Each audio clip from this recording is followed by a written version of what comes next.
I was accused of stealing my own car because I didn't look like the owner. The flashlight hit my face so hard I had to squint. Step out of the vehicle, now. 3 cop cars surrounded my Lexus in the grocery store parking lot, and I couldn't understand why my hands were already in the air before my brain caught up. I'd just grabbed milk and eggs. It was 9:43 p.m. on a Wednesday in May, and I was wearing my hospital scrubs because I'd just finished a double shift as a nurse practitioner. The officer's hand was on his holster, and I remember thinking this had to be some kind of mistake, some cosmic joke that would get cleared up in about 30 seconds once I showed them my registration. I was so catastrophically wrong about those 30 seconds. "This vehicle was reported stolen 2 hours ago," the officer said, and that's when my stomach dropped through the asphalt. My mouth went dry. "Officer, this is my car. I bought it 6 months ago. My registration is in the glove compartment." He didn't move. "Keep your hands where I can see them. Do you have identification?" I did. My wallet was in my scrubs pocket, and when I reached for it slowly, explaining every movement like I was defusing a bomb, I caught the way his partner's hand tightened on her weapon. This wasn't protocol. This was fear, and I was the thing they were afraid of. What I didn't know then, couldn't have known, was that this moment would unravel into a 9-month nightmare that would cost me my job, nearly destroy my career, and expose a theft ring operating inside the very police department that was supposed to protect me. But I'm getting ahead of myself. Let me take you back to the beginning, to the day I bought that car, because that's where the trap was set. I just didn't know I was walking into it. 6 months earlier, I'd saved for 3 years to buy my first luxury vehicle. I was 31 years old, had just been promoted to senior nurse practitioner at County General Hospital, and I wanted something that felt like I'd made it. Not flashy, just nice. A pre-owned 2019 Lexus ES 350 in silver. I found it at Premium Auto Sales on the north side of town, a dealership that specialized in certified pre-owned luxury vehicles. The salesman's name was Richard Kowalski, and he had this practiced smoothness that should have raised flags, but I was too excited.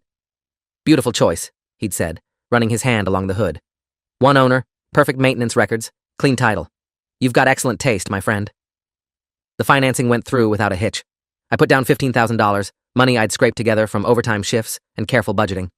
The paperwork took 4 hours, and by the time I drove off the lot, I felt like I was floating. I remember calling my mom from the driver's seat, and she cried because her son, her baby who'd grown up in a 2-bedroom apartment with roaches and a father who disappeared when I was 5, was driving a Lexus. "You earned this, Julian," she said, and I believed her. I had earned it. Every single overnight shift, every difficult patient, every certification exam, it had all led to this moment.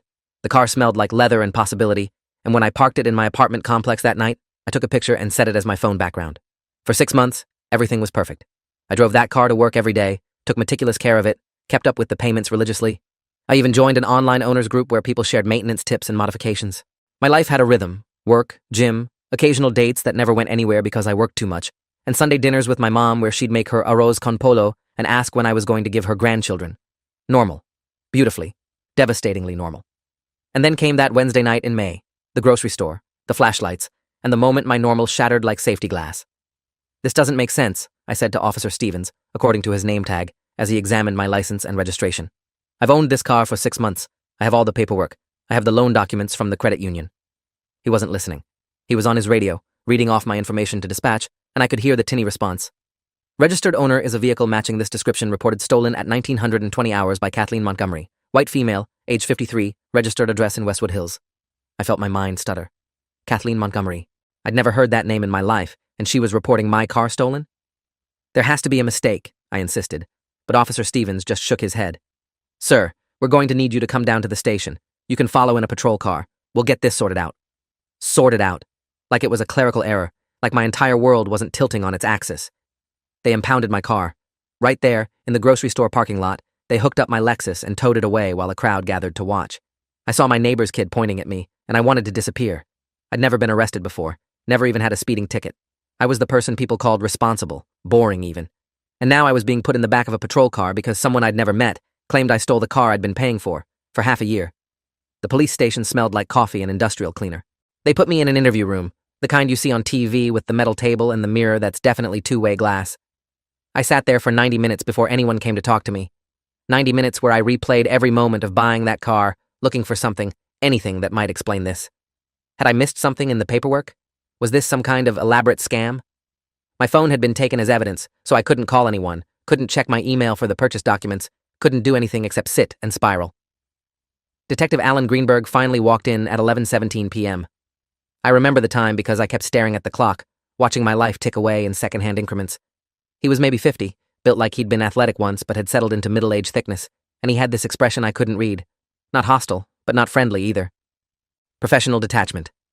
Mr. Torres, he said, opening a folder. Julian Torres, is that correct? I nodded. Can you tell me how you came to be in possession of a 2019 Lexus ES350 silver VIN number ending in 8432? I told him everything. The dealership, the salesman Richard Kowalski, the financing through Metro Community Credit Union, the $15,000 down payment. I gave him dates, times, account numbers from memory because I'd been so careful about everything. I have copies of all the documents at home, I said. The bill of sale, the loan agreement, the title transfer, everything. Detective Greenberg listened, taking notes, his expression never changing. When I finished, he was quiet for a long moment, just looking at the papers in front of him. Mr. Torres, he finally said, the vehicle you were driving tonight is registered to Kathleen Montgomery. It was reported stolen from her residence in Westwood Hills at approximately 7:20 p.m. this evening. She has the original title, the original registration, and photographs of herself with the vehicle dating back 3 years. My mouth went dry. That's impossible. I bought that car 6 months ago. I have the title. It's in my apartment. He leaned back in his chair. Is it possible you were sold a stolen vehicle? The question hung in the air like smoke.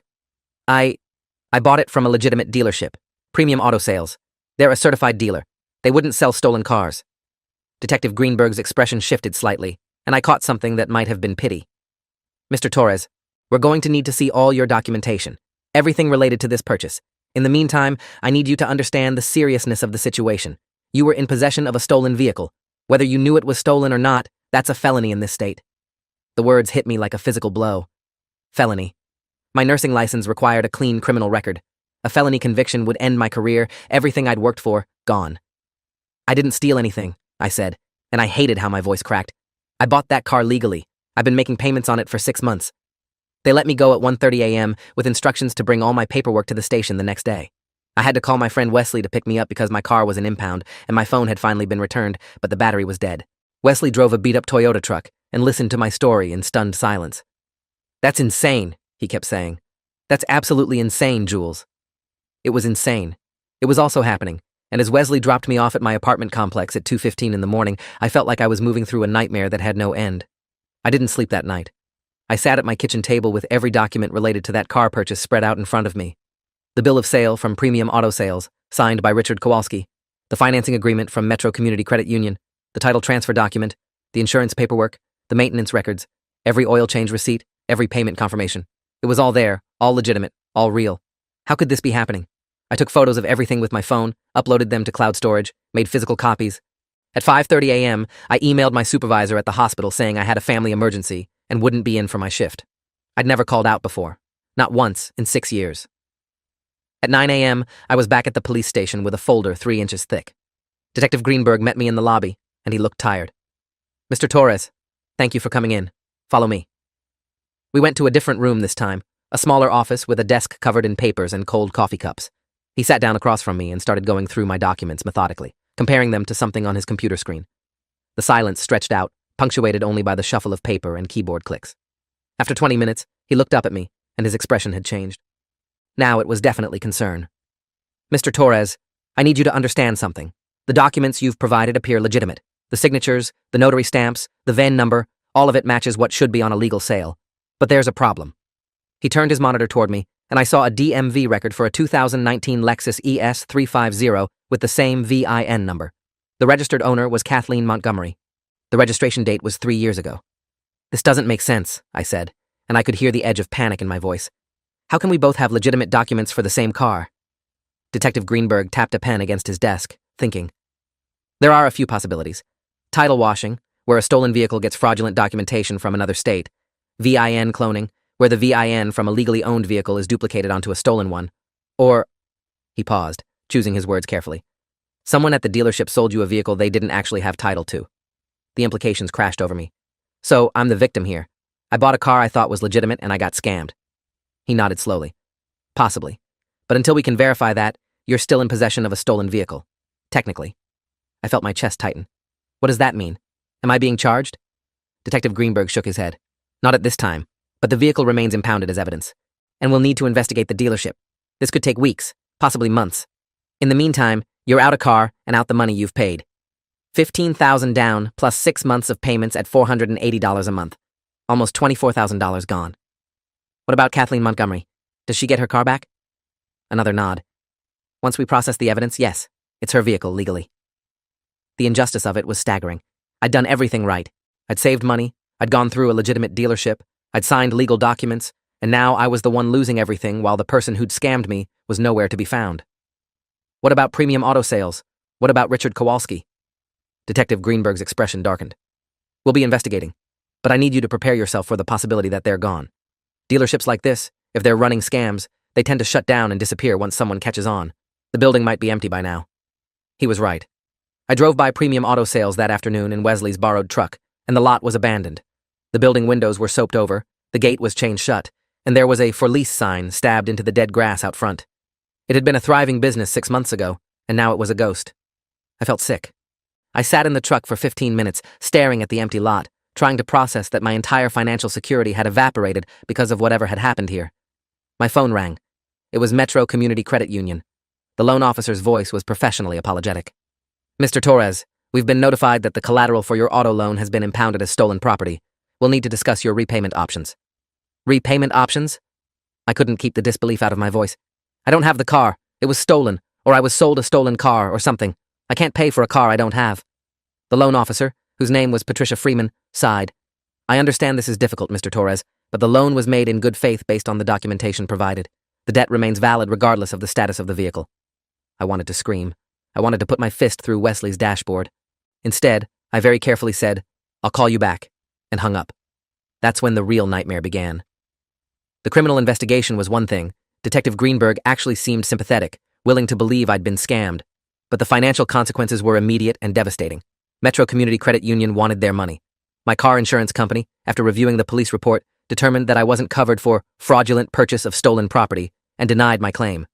The hospital's HR department called me in for a meeting because the background check company that handled our credentials had been notified of my involvement in a vehicle theft investigation. I sat across from Linda Ashworth, the HR director I'd worked with for 6 years, and watched her expression remain carefully neutral as she explained I was being placed on administrative leave pending the resolution of the criminal investigation. "Linda, I didn't steal anything," I said, and I heard how desperate I sounded. "I was scammed. I'm the victim here." She folded her hands on her desk. "I understand, Julian, and I want to believe you, but hospital policy is very clear. Any employee under criminal investigation involving theft or fraud must be placed on leave until the matter is resolved. It's not personal. It's liability." Liability. I was a liability. The person they'd trusted with patients' lives for 6 years was now too much of a risk to have in the building. "How long?" I asked. "How long is this going to take?" Linda's expression softened slightly. "I don't know. The legal process can take months. In the meantime, you'll be on unpaid leave. You can apply for unemployment benefits, and if you're cleared of any wrongdoing, you'll be fully reinstated." If I was cleared. Not when. If. I walked out of that office in a daze. In the span of 48 hours, I'd lost my car, my job, and my sense of security. I had rent due in 3 weeks, a loan payment for a car I didn't have, and no income. I sat in my apartment that night with my bank statement open on my laptop. I had $8,000 in savings. At my current burn rate, I had maybe 3 months before I was completely broke. I needed a lawyer. I called every attorney in the phone book, explaining my situation, and got the same response. This was complicated, it would be expensive, and most of them didn't take cases like this on contingency. I finally found someone willing to talk to me for a free consultation. Her name was Rebecca Foster, and she practiced consumer protection law out of a small office downtown. "Mr. Torres," she said, reviewing the documents I'd brought, "you've been the victim of what we call a title fraud scheme. It's surprisingly common with luxury vehicles. What typically happens is a dealership acquires vehicles through fraudulent means, creates fake documentation, and sells them to unsuspecting buyers. By the time the fraud is discovered, the dealership has closed and the principals have disappeared with the money." "Can I sue them?" I asked, because at this point I was willing to try anything. Rebecca looked at me with professional sympathy. "You can file suit, yes. But if the dealership is defunct and the individuals behind it have disappeared, collecting a judgment will be nearly impossible. These operations are designed to be judgment-proof. They use shell companies, false identities, and they move money offshore. Even if you win, you likely won't see a dollar." The despair must have shown on my face because she added, "However, there may be other avenues. If the dealership was bonded or if there's a dealer fraud recovery fund in this state, you might be able to make a claim. I can look into it, but I need to be honest with you about the costs. My retainer is $5,000. I didn't have $5,000 to spare. I thanked Rebecca Foster for her time and left her office feeling more hopeless than when I'd arrived. That evening, I did something I hadn't done since I was a teenager. I cried. I sat on my bathroom floor and cried like a child because everything I'd built was crumbling and I didn't know how to stop it. My mom called, and I couldn't bring myself to tell her what was happening. "Everything's fine, Mama," I lied. "Just tired from work." She knew I was lying. Mothers always know. But she let me have the lie because sometimes that's all you can do. 3 weeks passed. 3 weeks of unemployment applications that got denied because I technically quit my job by being placed on administrative leave. 3 weeks of loan payment reminders that I couldn't afford to make. 3 weeks of watching my savings dwindle. I sold my gaming console, my bicycle, anything I could live without. I ate rice and beans and tried not to think about the fact that I was 1 bad month away from losing my apartment. Detective Greenberg called occasionally with updates. They'd traced Richard Kowalski to an address in Arizona, but when local police went to check it out, the address was a mail drop. The trail was cold. Premium auto sales had been operated through a web of LLCs that all led to dead ends. Then, on a Friday afternoon 31 days after my arrest, I got a call from a number I didn't recognize. "Is this Julian Torres?" The voice was female, middle-aged, uncertain. "Yes, who's this?" There was a pause. "My name is Kathleen Montgomery. I think you have my car. Or you did. I don't know. The police told me to call you." My heart rate spiked. This was her, the woman whose car I supposedly stole. "Mrs. Montgomery, I didn't steal your car. I bought it from a dealership. I had no idea it was stolen." Another pause. "That's what Detective Greenberg said. He said you might have been scammed too. I wanted to talk to you.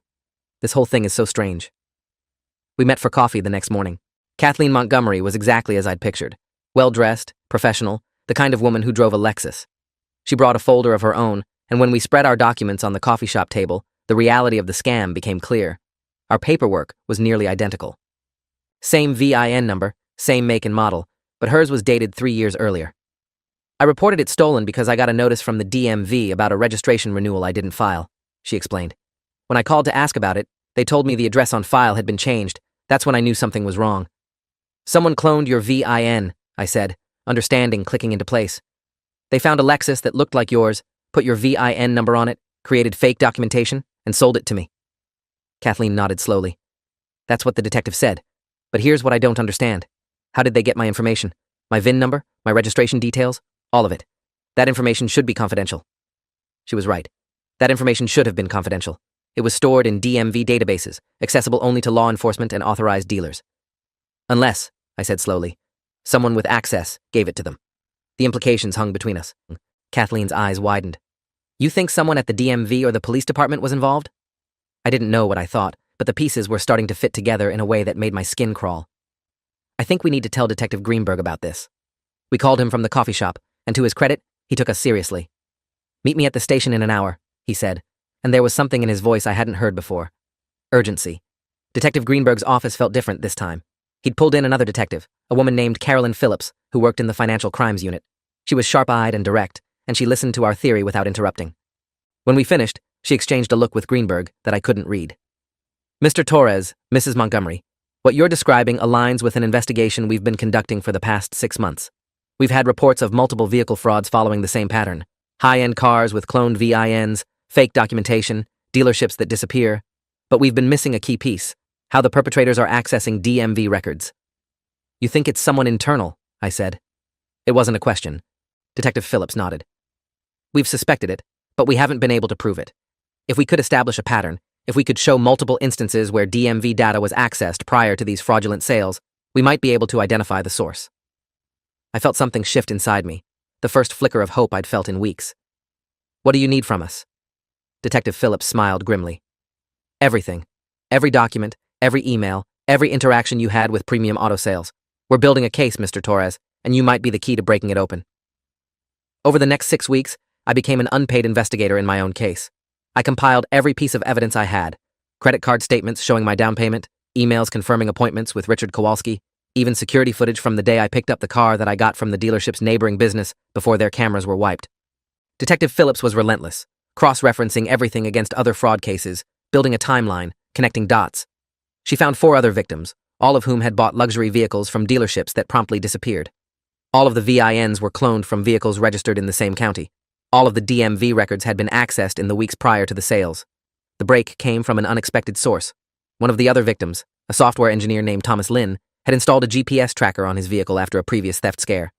When his new Audi was impounded, the tracker data was still accessible. Detective Phillips traced the vehicle's movements before Thomas bought it and found something interesting. It had been parked for 3 consecutive nights at an address in an industrial area. When they ran the address, it came back to a property leasing company. When they dug deeper into the leasing company, they found it was registered to a shell corporation. And when they traced the shell corporation's banking records through a warrant, they found regular payments to an employee of the county DMV named Leonard Finch. Leonard Finch was 49 years old, worked in the registration department, and had access to the entire vehicle database. He'd been with the DMV for 18 years and had a spotless record. He was also, according to the banking records, receiving monthly payments of $3,000 from the Shell Corporation for consulting services. Detective Phillips brought me in to review the evidence, and I sat in stunned silence as she laid out the case. Finch would access registration records for high-value vehicles, photograph the documentation, and sell it to the fraud ring. They'd use that information to create cloned vehicles, complete with fake VINs and titles. The dealerships would sell the cloned cars, pocket the money, and disappear. Finch would get his cut, and everyone was happy except the victims. How many victims? I asked. Detective Phillips consulted her notes. We've identified 16 confirmed cases over the past 3 years. The total value of the fraud is estimated at $1.2 million. I felt sick. 16 people, 16 lives disrupted, all because one DMV employee decided his government salary wasn't enough. What happens now? Detective Phillips's expression was grim. Now we arrest him, and we see how much he's willing to tell us about the people he was working with. They arrested Leonard Finch on a Wednesday morning, and I watched it on the news like everyone else. The footage showed him being led out of the DMV office in handcuffs, looking confused and frightened. The news anchor reported that he was being charged with conspiracy to commit fraud, identity theft, and computer crimes. The bail was set at $500,000. He couldn't make it. That same day, Detective Phillips called me. Mr. Torres, Finch is talking. He's giving us names, locations, everything. This is bigger than we thought. The fraud ring has connections to 3 other states, and we're coordinating with federal authorities now. Federal authorities meant the FBI, and that's how I ended up sitting in yet another interview room, this time with Special Agent Victoria Chen, explaining that I was now a witness in a federal case. Wait, no. I need to avoid the name Chen. Let me revise that. Federal authorities meant the FBI, and that's how I ended up sitting in yet another interview room, this time with Special Agent Victoria Ramsey, explaining that I was now a witness in a federal case. Mr. Torres, your cooperation has been invaluable. Because of the evidence you provided, we've been able to connect this operation to similar schemes in Nevada, Arizona, and California. We're looking at a multi-state fraud ring that's been operating for at least 5 years. What about my car? I asked, because as much as I wanted justice, I also desperately needed my life back. Agent Ramsey's expression softened. The vehicle you purchased will remain evidence until the trial concludes. However, we're working with the prosecutor's office to expedite restitution claims. You should be eligible for compensation through the Federal Victim Assistance Program. Compensation. It sounded so clinical, so insufficient, but it was something. And my job? My nursing license? She nodded. We'll provide documentation clearing you of any wrongdoing. The hospital should reinstate you immediately. Should, not would. Should. But it was more than I'd had a month ago, so I took it. The documentation came through 2 weeks later, an official letter from the FBI stating that I had been the victim of fraud and was not under investigation for any criminal activity. I hand-delivered it to Linda Ashworth at the hospital, and I watched her face transform from professional neutrality to genuine relief. Julian, I'm so sorry you went through this. Of course we'll reinstate you. When can you start? I wanted to start immediately, wanted to reclaim some piece of my normal life, but I was exhausted. Next Monday? I suggested. She agreed. That should have been the end of it. I should have gone back to work, rebuilt my savings, moved on with my life. But something was eating at me. The people who'd done this, the people who'd run the dealerships and created the fake documents and sold me a stolen car, they were still out there. Leonard Finch was in jail, but he was just one piece. Richard Kowalski was still free, still spending my $15,000, still laughing at all the people he'd scammed. It burned in my chest like acid, this need for complete justice, for everyone involved to face consequences. I called Agent Ramsey. What happens to the people who ran the dealerships, Kowalski and whoever else? There was a pause on the line. We're actively investigating.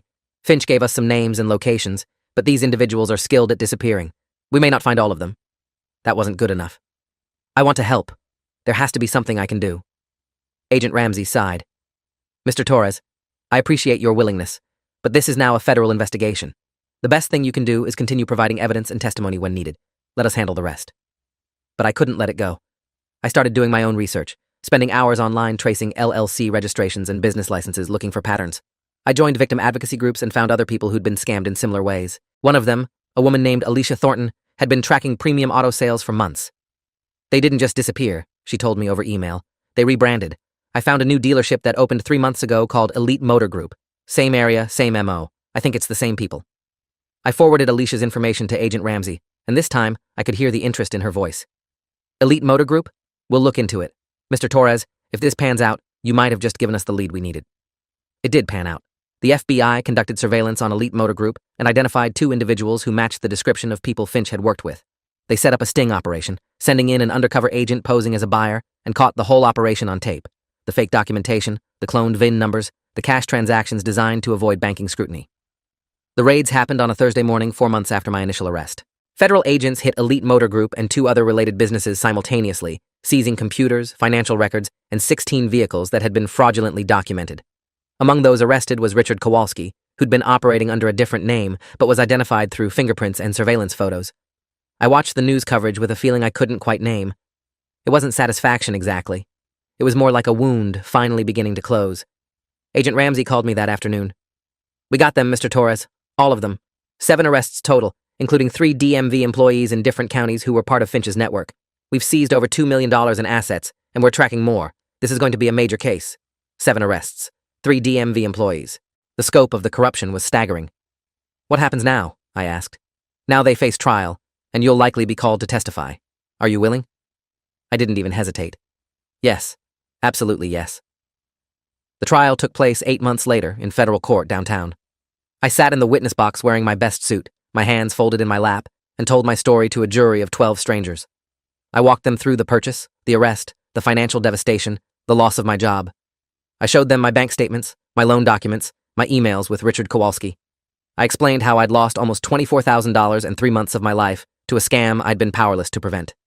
The defense attorney tried to suggest I'd been complicit, that I should have known something was wrong, but the evidence was overwhelming.